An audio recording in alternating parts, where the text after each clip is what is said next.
Electrocast. Why wait to see if you'll get something you like this Valentine's Day when you can go to BlueNile.com and find something you'll love? Whether you're looking to treat yourself to a little winter sparkle or show a galentine how much you appreciate them, Blue Nile offers a wide selection of high-quality designs, expert guidance, and free 30-day returns for the ultimate peace of mind. You can even design your own jewelry. Right now, save up to 50% at BlueNile.com. That's BlueNile.com.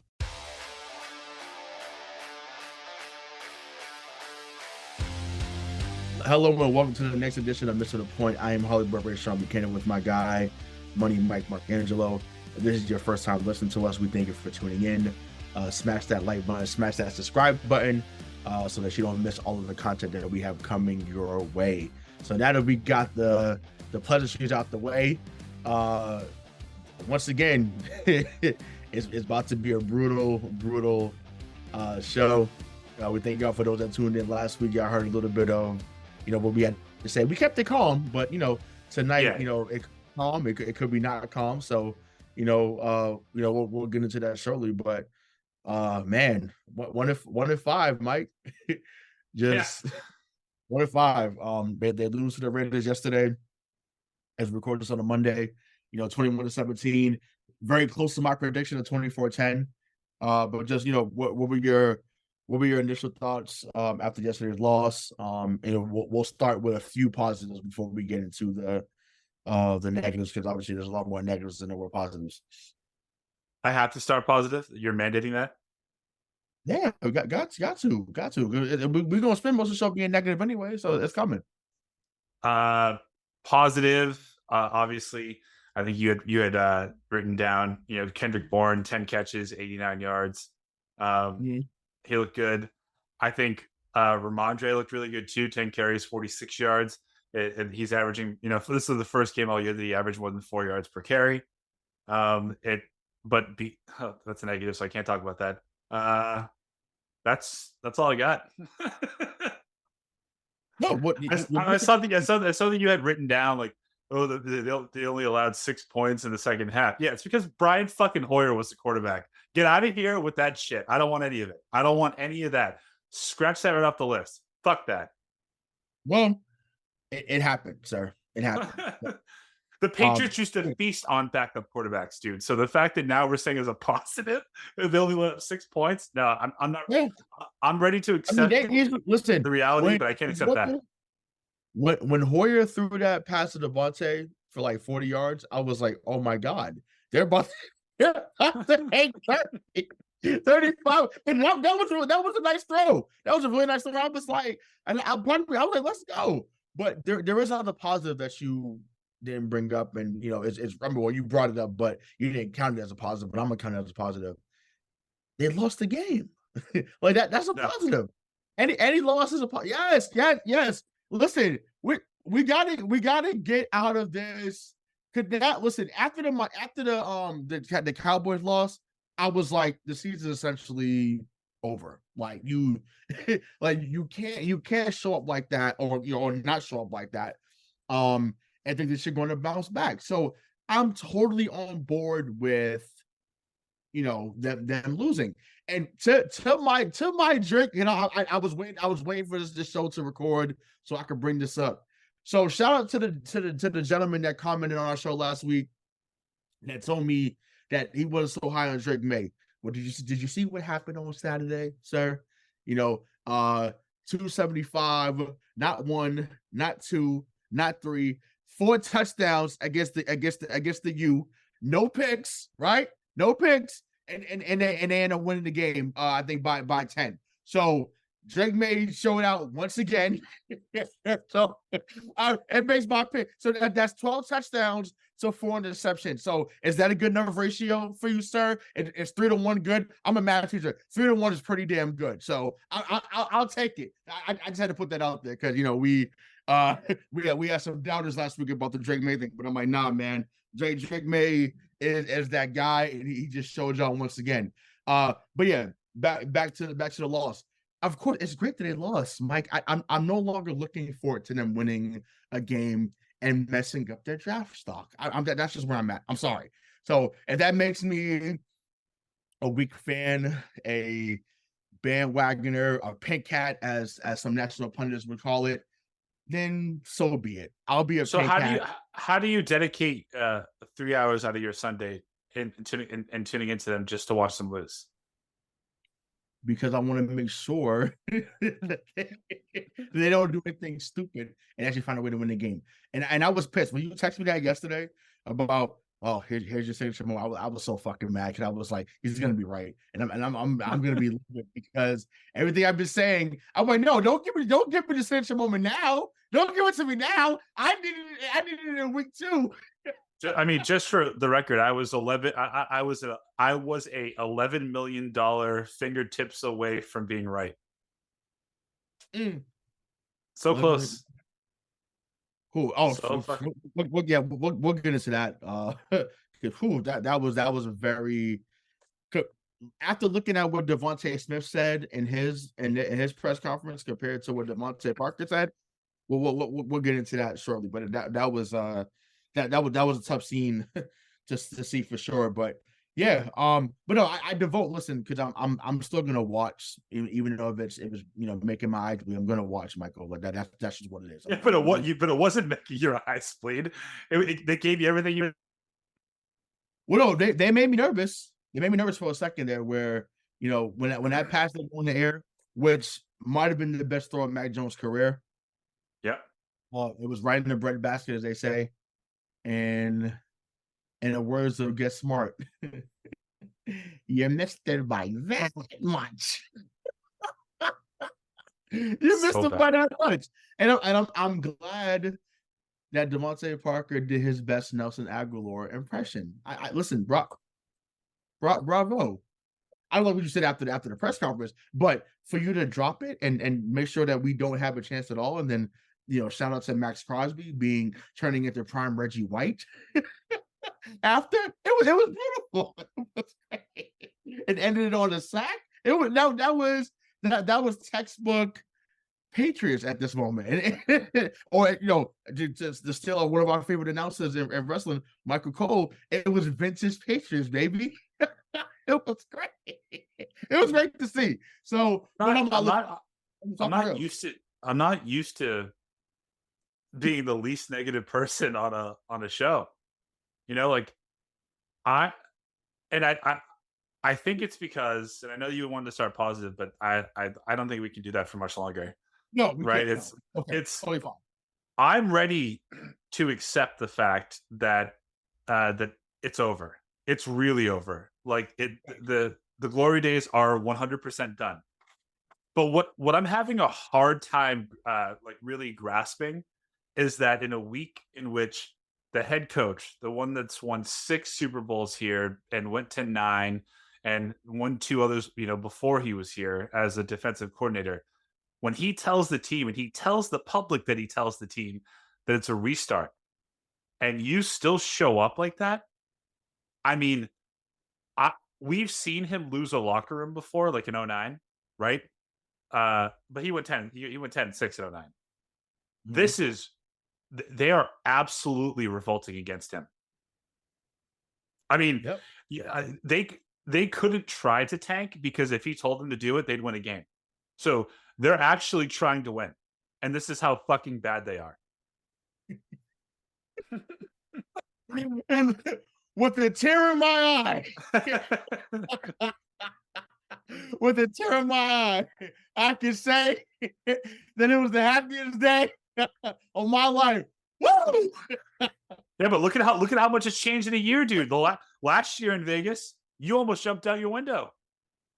Yeah, because I was dumb and still had expectations. I was dumb to think, man, they could build up the 10-7 season. They can maybe go 11-6 at the most of 12-5. But no, they just say, you know what? We're just gonna plummet and plummet and plummet. So yeah, you're right. It's amazing. And honestly, I wouldn't have been shocked if the game ended the same way yesterday. And I was expecting, I said, you know what? It's close once again. Some bullshit's about to happen. Now, luckily, it didn't come to fruition. Like I said, Devante Parker dropped it.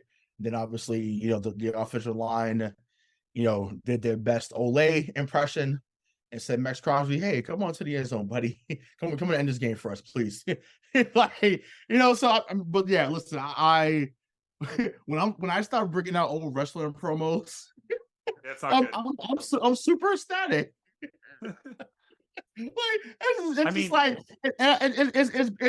beautiful to see.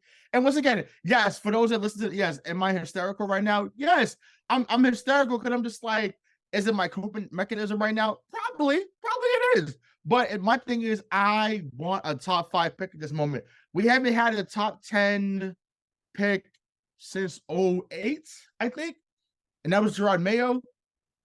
And then I think they only had 2 top 10 picks since Belichick been here. So 01, when you got Seymour out of UGA, shout out to Roger Seymour. And then you got Mayo out of Tennessee, in 2008 at number 10. So, and once again, we know what those guys were, for Bill, and they both helped Bill win, championships here in at Foxborough. So we get that. So was Gerard Mayo part of any championship team? On the coaching staff or on personnel? His last one was Seattle one. That was the last one. That was the last season. Oh, really? Seattle. Yeah. I wish. I mean, injuries obviously derailed him. I wish that he had.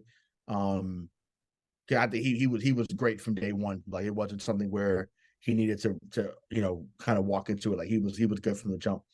Which is why he was captain and all that other stuff. But yeah. Yeah, not to start another argument, but I disagree. I think he was an overrated linebacker.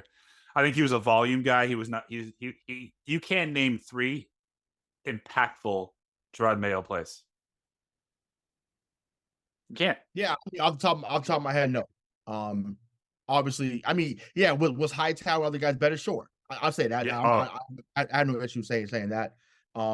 But did he contribute positively to winning? Absolutely, and that we can say that without any reservation there. But yeah, but what we can say right now with reservation is that these dudes are nowhere close to winning a football game. So just the another question I want to ask is, obviously the offense has been subpar, to say the least. That's putting it nicely, right? For the 6th game in a row, they have scored 20 points or under. So just, you talked about the word reset. Bill used the word reset. I mean, reset's not even a word. I mean, they need a damn implosion at this moment, offensively. So just, is there a way to reignite this offense? And if so, please let us know how. Yeah, I mean, honestly, I don't know how, because again, if we just operated under the terms that Bill gave us last week, it was going to be a complete reset. And what do you see in the first, I think, 18 minutes of the game? The Raiders had 146 yards and we had -2. But that's after your reset, after your restart. Like, come on. And again, I'm just going to say this to you, and I'm kind of being confrontational, but I really mean it. I don't know how you can watch that offense and blame Mac Jones. I don't. You can't blame him. It's not him. It's not. It's now, again, he's not going to elevate them. And if that's what you're looking for, I'm sorry. Then you're right. But you can't look at. Well, how dare we look at a quarterback and say you're supposed to make the offense better? Are you kidding me? How dare we look at a quarterback and say that? But continue, because you're making a good point. Continue. Yeah. Continue. Well, I understand that premise, but like, I don't get it, because when you the linchpin of my argument is Ramondre fucking Stevenson, and I'm gonna beat this drum every week until it gets better, or he's not on the team anymore. And I think the latter is going to happen first. This man was, after last season, probably one of the, he was going to crack the top 10 in running backs of the NFL. Yep. And now he's averaging 2.9 yards per carry. Crazy. It's not him. Now, yes, Mac is not physically gifted. I'll give you that. I know that. But what we saw, he has this disposition, like in his in this press conferences on the sidelines, where it kind of looks like he doesn't have fire. He doesn't care. The man when everything was going wrong in that game, orchestrated what was it, a 14 play, 9.5 minute drive to score a touchdown. Now, it had to be that long because they don't have any they don't have any explosive weapons. But then they get the ball back. He's pitted up against his own goal line, and he delivers, to your point, the best ball that he's thrown, I would say, as a pro. Yeah. I mean, you could not have placed that ball any better. He had his wide receivers in the hands. And then after the game, which we'll talk about what that asshole Devante Parker said. Mm-hmm. Max said, I trust Devante. He's gonna win that battle. Like he's a great receiver. So he cares. I don't think he's given up. Now I know that his job's on the line, but he's also lucky in the sense that the Patriots haven't developed anybody behind him. So his job is really safe for now. It's really safe. But he's gonna get killed out there. Yeah, I mean, so my thing is, how much do they really care about him and developing him? Because if that's the case, the coach and the general manager doesn't care about him. Sorry. Right, exactly. So you essentially left him to be the only quarterback out there because you couldn't play Zappy until late in the game, and then you made Malik Cunningham look like a YMCA flag football quarterback out there. What the fuck are we doing? What are we doing? Once again, I was excited to see Malik play. I thought that given the right circumstance, you could have him run a few jet sweeps. You could have him run, quarterback keepers. I thought that would have been dope to see. But they basically Patrick Graham, who was his assistant here, I think for 6 or 7 years, under Belichick. Like they said, oh, he's in here. Pin the ears back. We're coming to get him every single time. And once again, Max Crosby is an elite pass rusher. You gave that $2 million bump to Trent Brown for what? City Sal. You reap what you sow, and they're not reaping much from him right now. He's terrible. Cole Strange, he's basically, looking like he's not even out there. He's been hurt, unfortunately. But when you haven't heard much of him, so they poured all this money into Calvin Anderson, Riley Reef, Tyron Ridley Jr., and those guys have done nothing. Meanwhile, a guy like DeJuan Jones in Cleveland, who was there in the 4th round, but you chose to get fucking Chad Ryland. But DeJuan Jones was there from Ohio State. He's only allowed 9 pressures in 5 weeks. Like, to me, it's because once again, DeJuan Jones could have played right tackle while you had Brown at left. You would look considerably better right now, in my opinion, at the bookend positions than you are right now. But yeah, listen, I know that you're right about Mac, but it's still, you know what I'm saying? Like it bothers me because I'm just like, we saw enough glimpses his rookie season where it should have progressed. And I get it. When you bring in someone like Matt Patricia, who basically, knew less than nothing on offense, even though apparently he got to start offensively, which I'm like, whatever, that was 18 years ago. Let's not, don't be dumb. Excuse me. So that was that, but it's just like, that season became a throwaway. Bill O'Brien is someone that he was under before, and granted it was college, and I know you had Judy and Devontae Smith, and you had other weapons there at Alabama, but you would think, okay, I had someone I'm familiar with, so really it's not like really. They said, oh, it's his 3rd coach.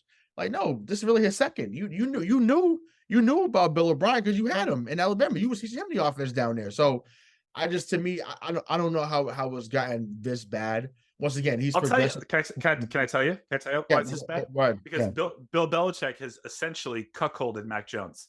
We know that Mac Jones is a fantastic play action passer. In order to be a fantastic play action passer, you have to establish the run game. Yep. Bill did not invest wisely in the offensive line, which means the running game is no longer existent. And now Mac has to be absolutely fucking perfect, and everything has to go right for him with players that can't match him. Yeah. I mean, that's it. So you say, like, what happened? He's getting cucked. That's it. That is it in pure, unadulterated English, Mr. Buchanan. I it's to me, I don't. It's really it's like I said, it's just baffling. And once again, you're not wrong. But it's really it's baffling. It's disheartening. It's annoying. Whatever words you want to use that's negative, it's all of that and then some. Because once again, they say, oh, you got Bourne, you got Juju's been less than nothing. Obviously, Myers looked good yesterday, getting a touchdown, goes 5 catches, 61 yards, and that TD. Of course, Jimmy G on schedule gets hurt. It's just like, but I thought for sure he was going to carve us up, and he did it on certain plays. We had Miles Bryant out there on Devante Adams. I'm like, wow. I said, you're tanking without tanking. If you're putting Miles, well, their personnel, like the personnel on defense, I actually don't hold against them because that has been probably one of the most injury-stricken defenses that we've seen in quite a long time. I mean, yeah, and not for, I mean, the Jacoby Myers thing, we need to really talk about that because in this one game, Jacoby Myers has performed more than the entire season than Juju Smith-Schuster. Like, say what you want about Myers. He's not a number one. Maybe he's a good number two, but he can get open. He just gets open. That's it. I mean, yep. And with the skill position or a skill rush that we have here that can't do it, it is even more baffling that you would rather pay Devante Parker $11 million a year and Juju Smith-Schuster $9 million a year or whatever the hell it is, then just give Jacoby the money. Yep. Yeah, I mean, I don't know. I mean, once again, we talked about it. I think I said it. You said it. We might have both said it, but no one loves reclamation projects more than Bill Belichick. That's just what it is. If he's going to save him money, if he's going to be able to boost his ego, it didn't save him money. Yeah, but I mean, in real money, they didn't get what Jacoby Myers is getting. That's what I'm saying. They didn't get the same amount. It's the same total value of contract, but there's so many incentives tied in there. It's basically half of what probably Myers got, right? Because that's just what he does. He'll never give a fully guaranteed. He'll never give the most guaranteed money. That's just not happening. He would never ever succumb to that. Yeah, but Ray, 70% of Juju's contract or incentives are tied just to be available. As long as he is available on those days, he gets paid. Well, I guess he's not going to get paid because he has to pay available. So that's what I'm saying. So he's probably not mad about that. And then, like I said, Juju will be back next year. Parker will be back next year. My thing is, how is Keyshawn Butte still on the sideline for a toe tap that he didn't get in 5 weeks ago? And you don't have guys that are considerably better than him at this moment. I don't understand the premise. I don't understand the logic, the reasoning, however you want to put it. It's like, despite what Bill actually sees with his own, hopefully LASIK impaired eyes, he still believes that he can punish people that could provide value to you on the offense because he can win. He's not winning. I mean, he couldn't be any further from winning on offense. This is awful. Even if he was, like, what are we doing? Like, why? Once again, you have to develop the next. If you're looking to still do this thing, once again, he's still fighting for his career win. Yesterday was his 500th career game overall as a coach, or head coach, I should say. He it's like, yo, if you're really, and I love what Brewski said. I don't know if you heard what Brewski said on NFL Countdown. He's like, yo, he said, fuck Shula. And I was like, yes, Teddy, this is what I've been saying. Fuck Shula. The record doesn't matter. Because if it did, you wouldn't have gotten Justin Jefferson. You would have gotten a Josh Allen. You would have gotten a Fred Warner. You would have gotten a Nick Bosa. You would have went out and got those type of guys and said, okay, I'm not only going to break the record, I'm going to smash the record and just demolish everybody. That's what we want. That would have been perfect to see. That would have been perfect. 2021 was set up for him to be the villain comes back, Luke, I am your father, Darth Vader type shit. Come back and just go crazy. What does he do?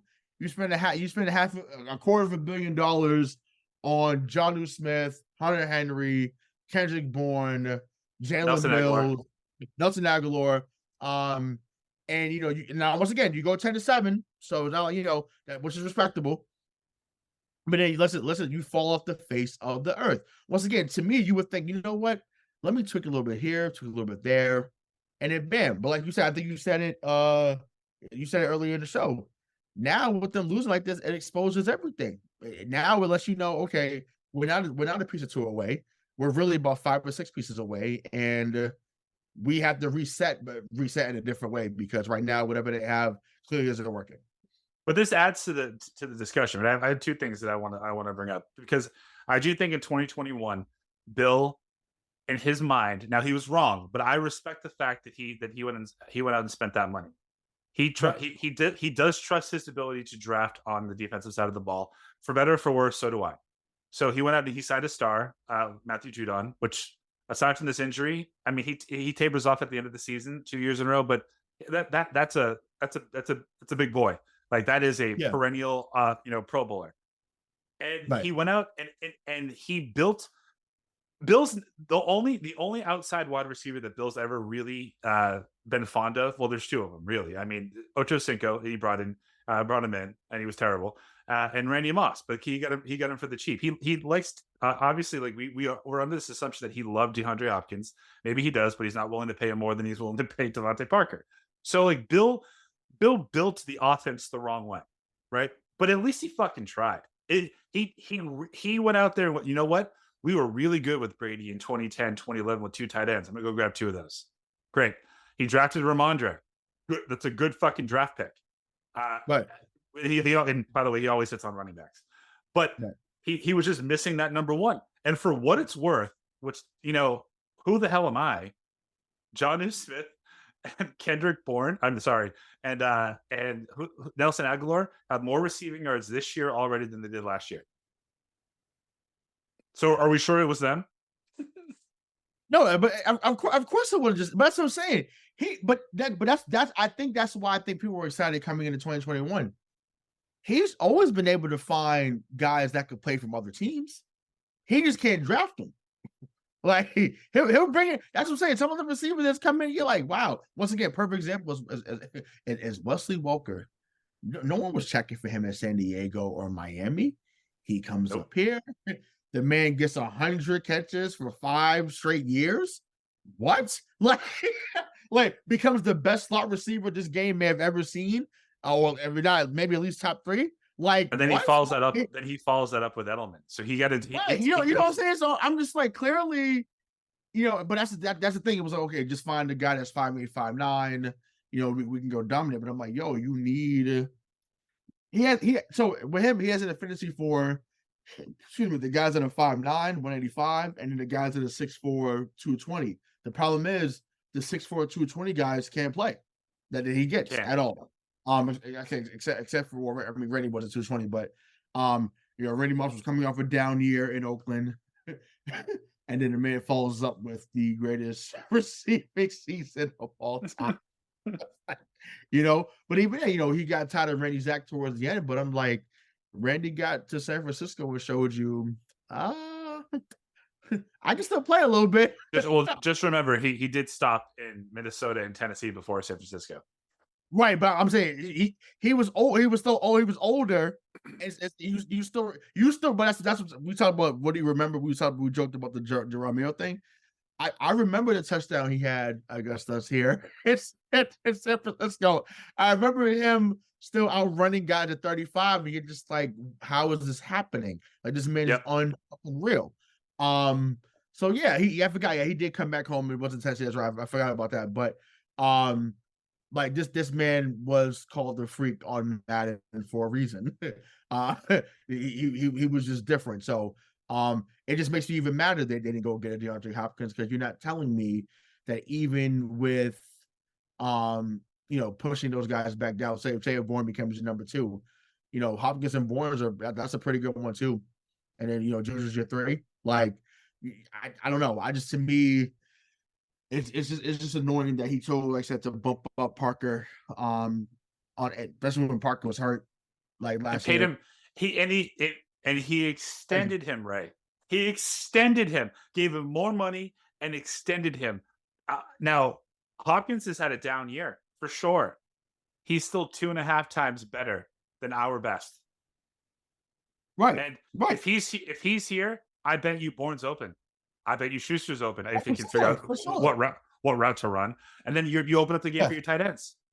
Well, even so, I mean, you brought up Bourne. Let's get into him, right? So yesterday, obviously, 10 catches, 89 yards. Was that the final audition for him here? As does he get moved next week or by Halloween? I mean, I hope not. Only because it looks like he's one of 6 players that still gives a shit on this team. So, I mean, when you look up and down this roster, again, say what you want. Matt cares. He takes accountability. I think Ramondre cares. I think Kendrick Bourne cares. David Andrews, and then there's like, who else? Who else actually gives a shit? I think Judon does too. Well, yeah, but he's hurt, so like not much he can do right now. I'm sure Gonzo cares too, but he's out too. Right. So it's of the people that are active. You don't really, you take the pulse of the roster, and you're like, man, how do you not care about the uniform that you're putting on? And the problem that we're having, I don't really mean that in the sense of like show patriot pride, but I kind of do. And also, but now I know that we're in this territory at 1-5, where players, as they should, are going to start thinking about this as a business, and they are not going to extend themselves or put themselves in harm's way for a team that is going fucking nowhere. They're just going to go out there, make their money, and go back home to their families. Which, how could I begrudge them? Yep. And one thing, I'm here for it. And Joe, shout out to Ted Johnson. Ted Johnson said it yesterday on postgame plus. He was like, yeah, this time of the year, players start becoming independent contractors, and you have to be, because you're not getting a second or third deal from Bill Belichick. You're just not. And once again, he really gives deals. And once again, I get maybe those guys maybe Devante Parker's a yes man. Maybe Godchild we're yes men. Like, and they just say, yes, Bill, we'll do it. Like, so guys like that, he always looks out for. Same thing with McCourty. McCourty was a yes man. So okay, let me give you.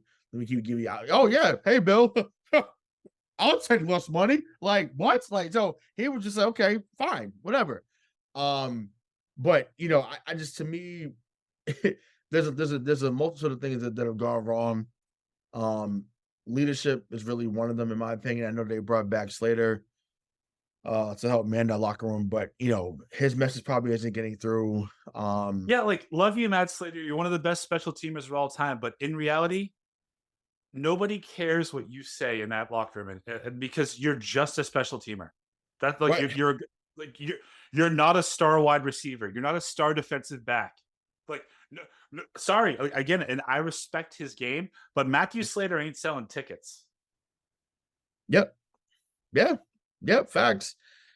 And but my thing is, I don't know, man. It's just it's sad to see, because once again, he was part of a core that was so well respected, right? And people were bought in, and they bought into the Patriot way, and trying to figure out to win games, and giving up more of yourself for the team, so on and so forth. So but speaking of someone who apparently doesn't want to give himself up for the team, or for anything else of that matter, is number one, Mr. Devante Parker.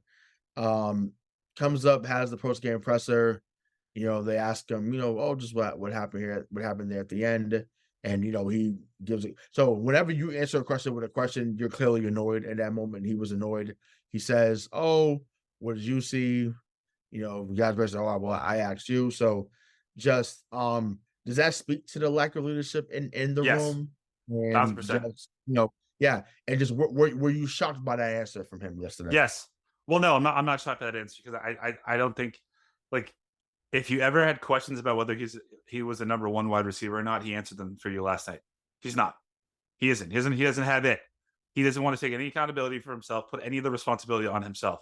Now, again, I'm going to bring Jacoby Myers into this conversation, A, because we played the Raiders, but B, because of what happened last year. After that catastrophe in Vegas last year, right? Jacoby Myers was moved to tears in the locker room and told every single one of his teammates that was his fault. Now, we knew that, we saw it, but we also know and saw that the fact that this ball hit Devante Parker in the palm, not the fingertips, the palm of his hands. And when you're making your money because you are a 50-50, receiver, and you actually, in his words, he's a 60-40 because he comes down with 60% of those. Fuck you. Say it out loud. I dropped it. Mac did everything right, and this one's on me. I could have put this team in a position to go down the field and win, and we didn't in part because of what I was unable to do. If he had said that, I think I think the way that we're talking about this about the team is different. We're not talking about the fact that they still suck. I mean, don't get me wrong. Right. Facts. But at least you'd say, you know what? Like, they still care. Right. They don't. Yep. They don't care. Yeah, but even my guy KB, Kendrick Bourne, man, he comes to the podium with the shades on. Because to me, that and once again, not to put on, I put on my psychology hat there. That speaks to association. You're me. I mean, you can be upset, but when you put the shades on, you're like, I had a great game. I don't know what they talk about, but I did great today, which he did. He had a really good game, but it just goes to show that, like I said, guys are out there looking for themselves. And the reason why I wanted to bring this up when we talked about this on the show tonight is because of what I saw Devontae Smith talk about in his post game when he dropped a couple passes against the Jets and their loss on Sunday afternoon. Devontae Smith says, "Ain't no lesson learned. I got to catch that shit, just like that." Once again, Eagles now 5-1. They're still the cream of the crop of the NFC overall outside of them in San Francisco. And it's just like, I love that answer. My man said, "There's no lessons to be learned. I just got to catch that shit," and end of story. And once again, had that been said for Parker yesterday, even if he said it in the locker room, maybe he didn't have to say it out to the media. But as long as it was said, then we good. But clearly, that type of statement let me know that it was just like, all right, I'm gonna shower, get dressed, I'll do my media availability, get on the bus, and head back home for another victory less Monday. Not we haven't had a victory Monday in almost a month. Right. So, right. But like, it's a joke. It's a joke. What's so weird about it is, even as frustrated and defeated as I am with Belichick, when he is up there after they win, if you didn't watch the game, you wouldn't know that they won, right? Because it's we played okay on offense, defense, special teams, but we got to get better. He does the same thing when he loses. We got to play better.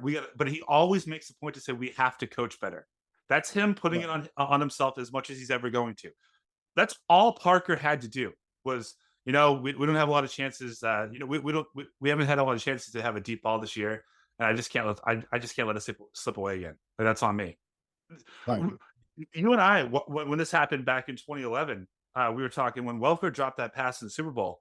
Like, it was unbelievable. What did he come out in the press conference and say? I have to catch that. 10 times out of 10, I catch that ball, and I let everybody down today. Just take. I'm still mad about that. Me too. But just like take responsibility for it, because if you, as the number one wide receiver, take responsibility and hold yourself accountable, everyone else that's below you in that locker room will follow. Right. Yeah. Facts. And once again, you show accountability to Tyquan Thornton's, the Christian Bouttes, the Pop Douglases, and you show them, hey, Rook, second year guy, when you make a mistake, atone for it. Atone for it with your teammates.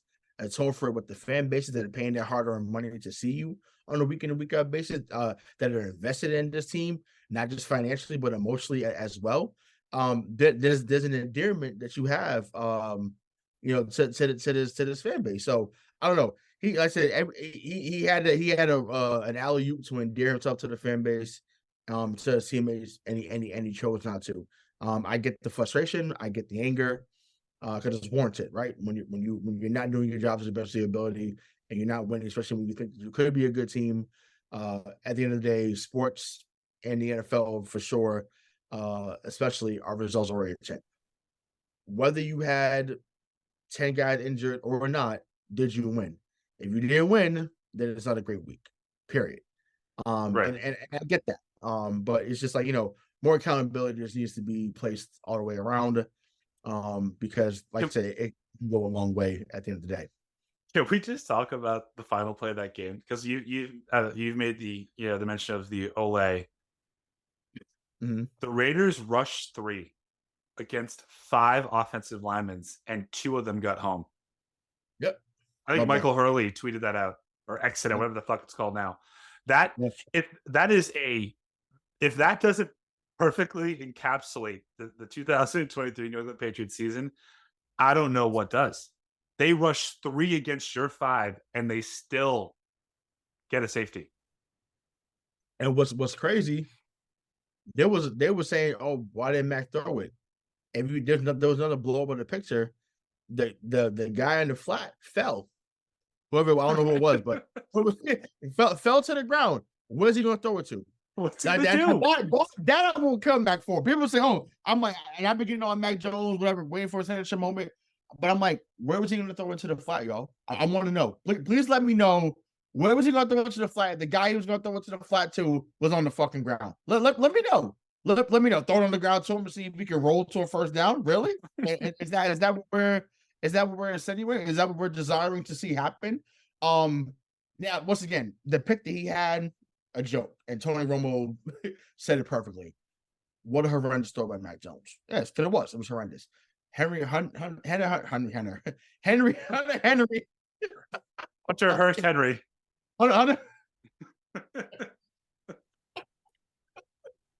That's right. Oh god! For those that are not watching on YouTube, I just did the bow.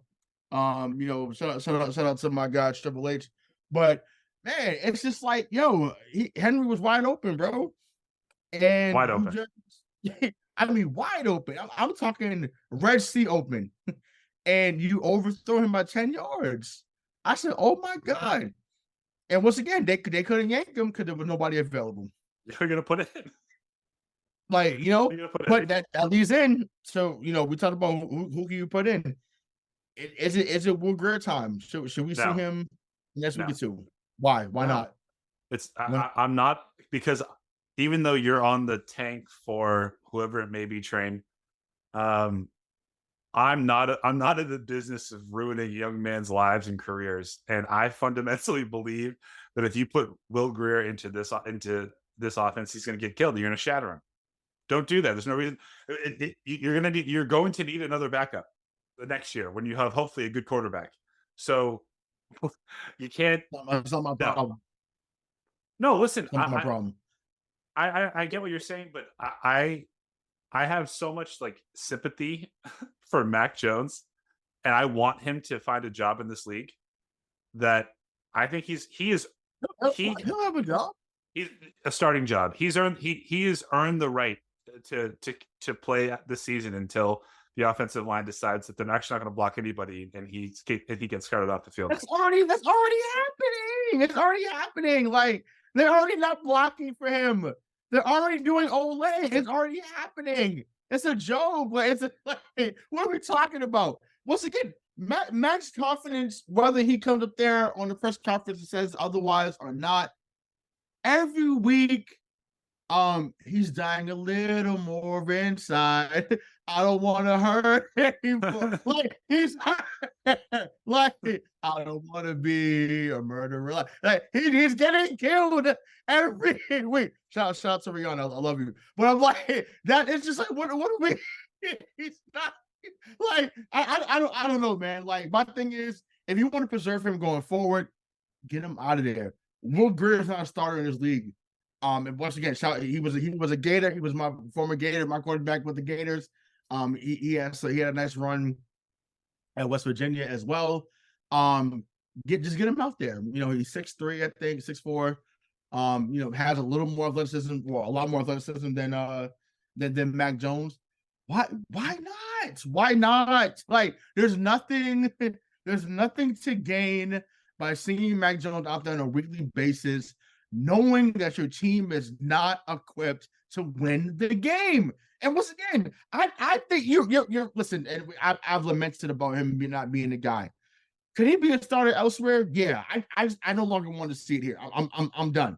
But to me, if you want to preserve that and keep that for somebody else, cool. Let him be on the sideline. Let Will Grant, Zappy, and Malik Cunningham finish out the year. What are we doing? I just what are we waiting on? That's my thing. What are we waiting on? They're going to be 1-7 by the end of this month. We'll get into our predictions shortly. But it's just like, what are we talking about? Like, it's not about a sympathy. It's about, once again, you said it before, Mike. They're trying to win the game. They're trying, and they're successfully failing every single time, except for week 3. Bill's directing them to win the game, which means that they don't know how to do it, and they're going to lose. But like, let me just ask you a question, because I know that you're hard on Mac, but I don't think that you're actually that against him, like you just kind of mentioned. If he was the quarterback of the Atlanta Falcons right now instead of Desmond Ridder, would they be better?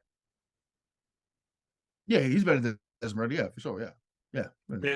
If he was the quarterback of, the Denver Broncos right now, would they be better? No, they'd be about the same. I just think Sean Payton's been a mess over there, so it's not really him. It's the coaching. So yeah. The point of this exercise is I still think that we can find 4 teams or 5 teams in the NFL that if Mac Jones was the starting quarterback, they'd be better off than where they are right now. Yeah, I mean, okay, so we can keep going. So I'm thinking, I'm trying to think of some of the teams. I honestly, I would think he'd be better at Pittsburgh. I think he'd be really good at Pittsburgh. I do. I think Coach Tomlin would coach him up, because once again, and this is why I'm going to get serious for a second. I like I said, we've been joking and showing for a second, but this is something I talk about all the time. I talk about it on our basketball shows, not so much with basketball and hockey, but it still applies the same any sport that you play, anything that you do. So all of these guys in the NFL, the NBA, Major League Baseball, NHL, tennis, golf, whatever, you have to be a certain amount. You have to be talented to get to that level. So let me just put that out there. Let me preface that by saying that at the least, because you have to be talented to get to that level. So, what separates the good from the great is from the neck up. And what I mean by that, can you coach to their mental ability, not just their physical, right? We know that Mac is not the greatest physically. We know that. But his mindset usually, or what was touted as, or was billed, him coming out of Alabama, was that the mindset was different. So coach to the mental so that he's coming out there saying, okay, I can get through that progression, get through this progression. It's okay if I check down here. Or if I don't check down here, it's cool for me to throw that seam route on 3rd and 7 to get 12 yards down. It's okay to pitch right here and give it to the running back here, as opposed to keep throwing it out of bounds or taking the sack there. So I just think, to me, if you're coaching him from the neck up, there's probably going to be different results. I think a little bit of that was happening his rookie year under Bill and Josh. And then for whatever reason, we know why it happened. We know what happened, but it's just like literally the next season, it was just like, well, we're not going to invest the way that we should, and yeah, it's a wrap.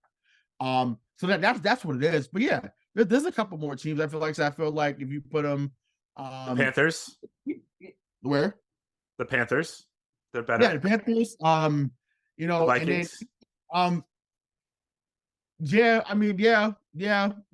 I mean, so, yeah. Once again, give him someone like a Justin Jefferson and KJ Osborne guys. Yeah, for sure. Here could be a hot take. What about the Seahawks?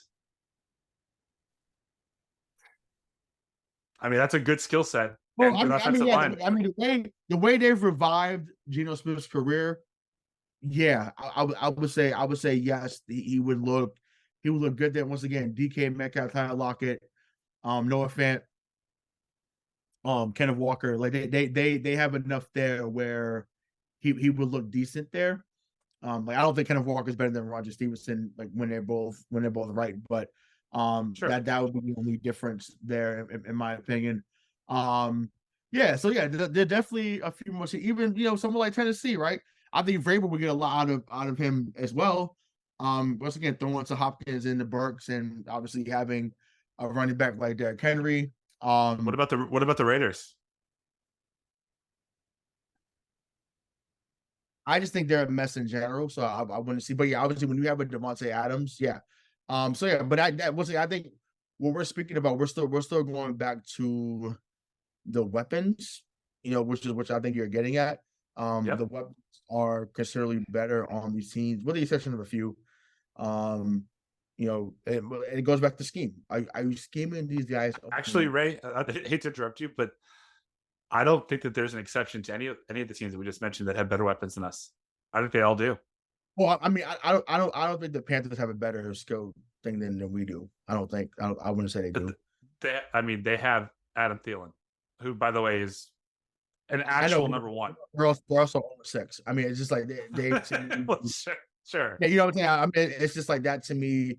Yeah, Adam Thielen is a good he's been a good wide receiver for a number of years. I don't envision them as a core being better than when New England has. Once again, when New England is clicking. The unfortunate part is that we just haven't seen them click in a very long time. Really since the Thanksgiving game last year against Minnesota. But I feel like everything has gone downhill since then. So the Patriots have had 9 out of their last 10 games. They have been down by double-digit or more points in the first half. The exception being the Jets game. Right, but it's just like they literally have. It's like there's no, I guess stick-to-itiveness. I don't know what design. I don't know what word you want to put with it, but it's like they literally come off the bus and they're down 10-0. Like it's right. It's wild. Like it's so, unreal. There have been mistakes by Mac, and there have been bluffs, or hiccups by other people. But what that tells me, I don't know if you agree with this, is that 9 out of their last 10 game plans have sucked. The things that they're supposed to do are not designed to put them up by any amount of points against the opposing team. Now, last year, up until I don't know what happened, but at least last year, Bill could manage in game and devise a new game plan that would bring them back. Right? That ain't happening anymore. It just isn't. It's over. It's over. But honestly, though, and I mean, I feel like I'm probably talking in a circle at this moment, but this is just something that came back to my mind. I feel like 70% of it goes back to the offensive line. Yep. I remember some of us getting killed for saying that Tooney should have been given a long-term deal. Tooney was one of the best guards in football for a number of years. Yep. He goes to Kansas City. They win the championship. I think he's now a 2 or 3-time champ now, I think. If I'm not mistaken. Yeah. It's either 2 or 3 because he was definitely on the team that won, I guess, the Rams. So he's either a 2 or 3-time champ. Can't keep up, right? That used to be a thing we could say. But you had Tooney, you had Shaq Mason, right? Like you had guys there that should have been here for the long haul. And you traded Shaq Mason for a fucking 5th rounder. Like you send him to Tampa it's just like you literally helped out Tom in that moment. Yep. Okay. It's like, really?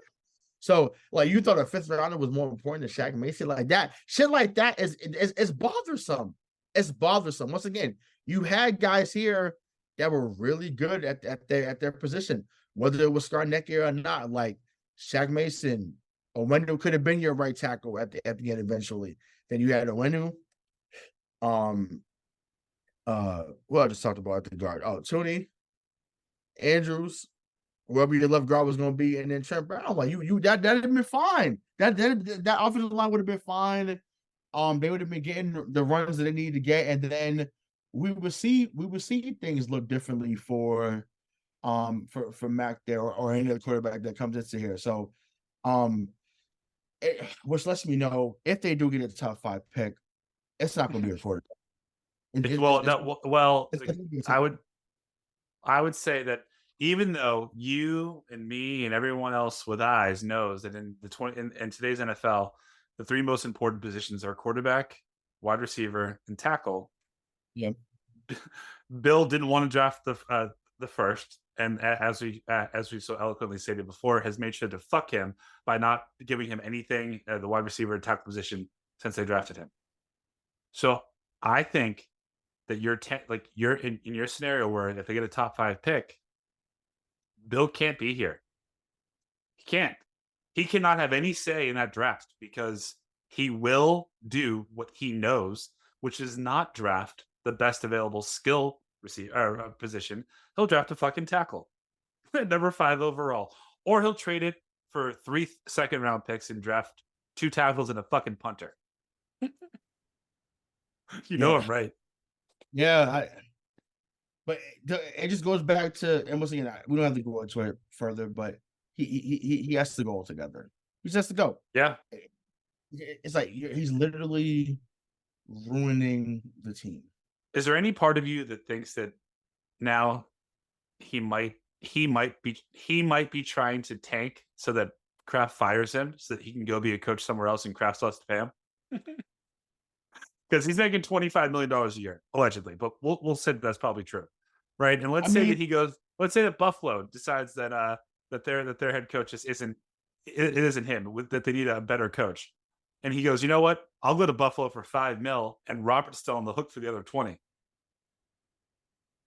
I mean, I wouldn't be surprised. But to me, I feel like him getting older. Why would you go to another cold area situation?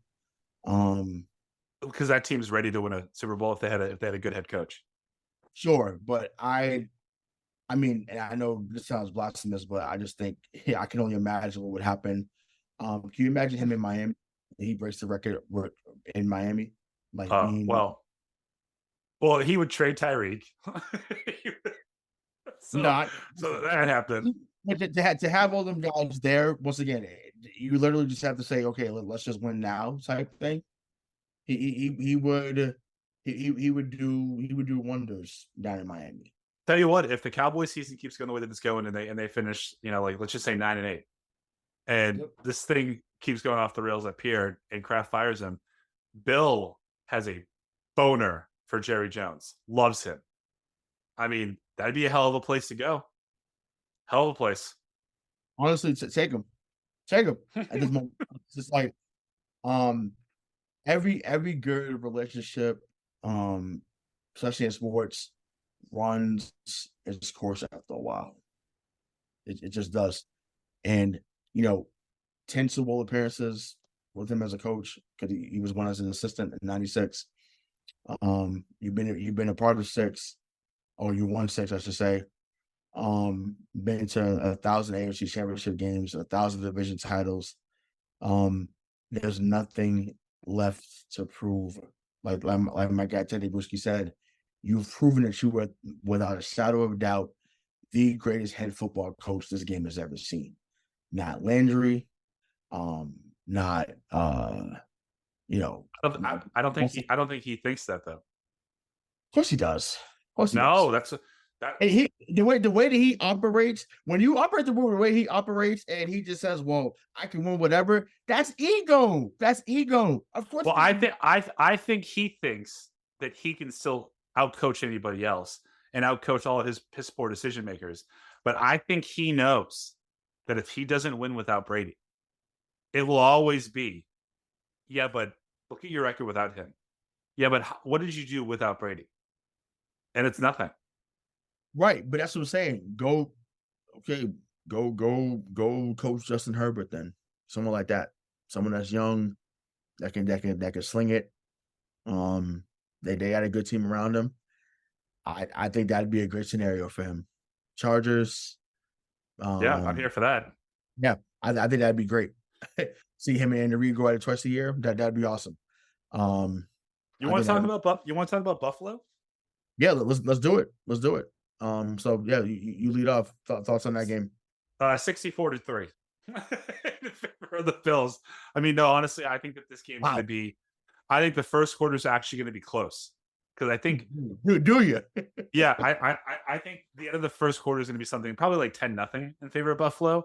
But the game over in the first quarter. Got it. Well, the game's already over. But I think that the final score of this game is going to be 38-10 in favor of the Bills. Nice. I have the same score. I think that I think the opposite. I think they're gonna put 17 in the first quarter. I think they're gonna with a barrage, and it's gonna be crazy. And we're not gonna have an answer as usual.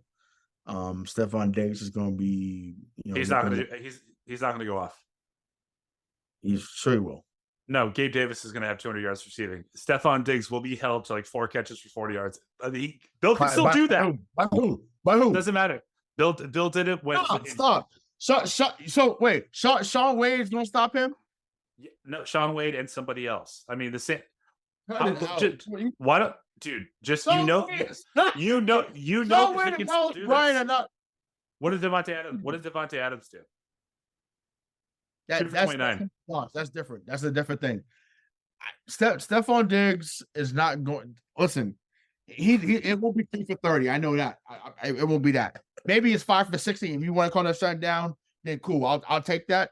But to me, and I'm only saying it. I get it because they shut down Tyreek Hill once again. Number 6 ain't out there in the backfield. I was looking forward to seeing that, but he's not out. He's not in the backfield. I mean, in the secondary. I don't. It's not about the scheme. I'm thinking, well, damn, you're telling me that we got to rely on, and that's what it really is. We got to rely on Shaun Wade and Miles Bryant to stop Stephon Diggs. I'm not comfortable. I mean, just look back at any of the top wide receivers. This is my comparison. Just look back at any of the top wide receivers from, let's just say, 2011, when Bill put Razai Dowling and Brandon Merriweather on them, and he shut them all down. Like he can still. They're still going to lose. It's still going to be a blowout. But I'm just saying, he still has this knack that says, I can take away the number one weapon, and let's see if they can beat us. The problem is they can still fucking beat you. Right. So my thing is, listen, Shaun, we unfortunately have to see Miles Bryant and Shaun Wade just cause, but yeah, I'm not buying them two are good. Now, JC Jackson actually looked good last week, which we knew he would, because that's just, because that's good. No, but yeah, he is good, but like Bill can always find a corner that can do something decent. So that wasn't a shocker. My thing is, there's still no Jack Jones. There's still no Marcus Jones. Jalen Jonathan Jones got hurt. Oh, yeah. So Jonathan Jones got hurt. So it's just like, my thing is, you're not telling me that Shaun Wade and Miles Bryant are going to be the guys on him. And then, you got Mills and Peppers over the top.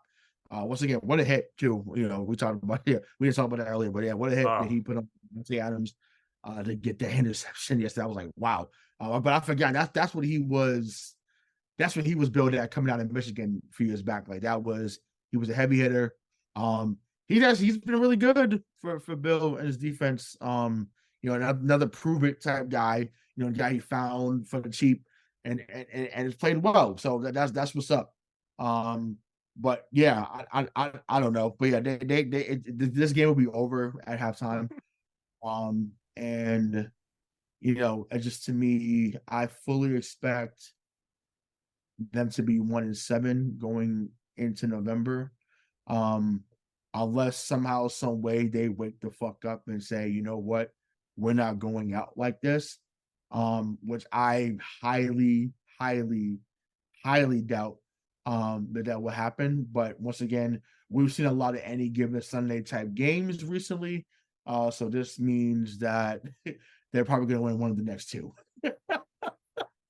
which is why it's crazy. Strange things have happened.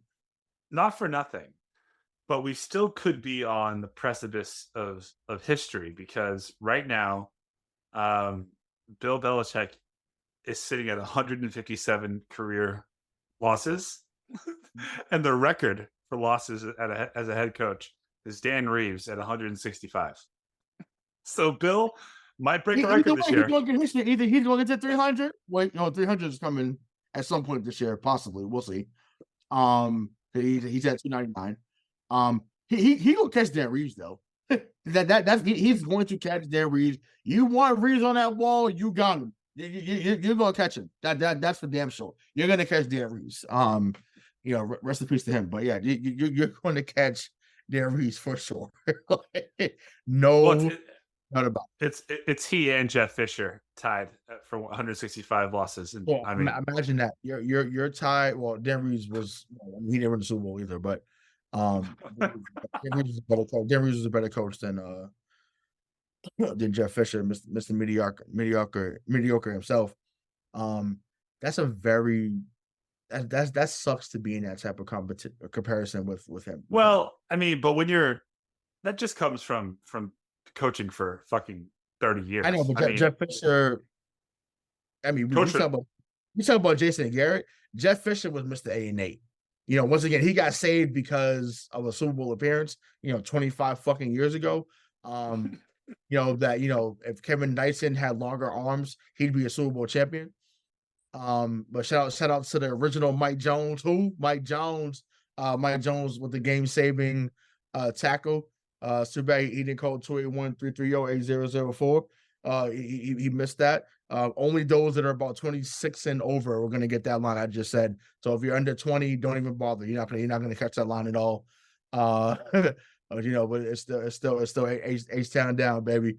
But but yeah, listen, I don't know, man. I'm just I'm still depressed even through my laughter. I'm depressed about this team, and but listen, I fully expect a massacre come Sunday, and but I said 1-7, baby.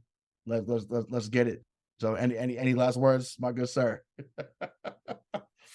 Just can't. I just can't believe it. Hey, but believe it, it's here. It's here, and it's once again, I ended the way I said it about 40 minutes ago on this show, with a tear in my eye. This show has now come to an end, and I'm not happy about it, but it is what it is. So he's Mike Marcangelo. I'm Hollywood Rayhsawn Buchanan. Until next time, we'll see you. Peace.